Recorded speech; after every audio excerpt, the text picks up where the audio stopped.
So friends, in today's video I am going to tell you that if you have an inverter AC of Haier and E2 error is coming in that AC, then how can you fix this error, and that too very easily. So let's start the video.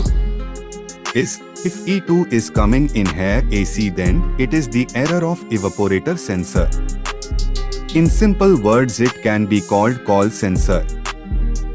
This sensor is installed in the coil of the indoor unit.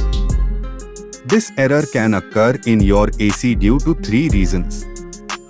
It is possible that the wire of the coil sensor may have been cut by a rat.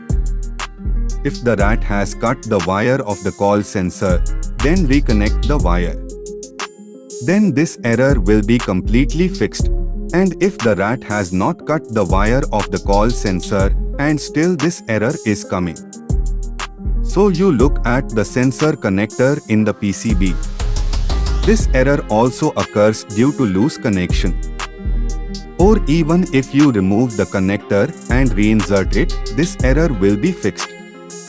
And even after that it is not fixed, then you can replace the evaporator temperature sensor coil sensor.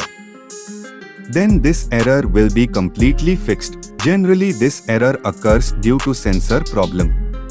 Most of the time this problem gets completely cured by changing the sensor. And if this problem is not fixed after changing the sensor, then you will have to change the power circuit board. I hope you have understood the information given by me. Then please like my video.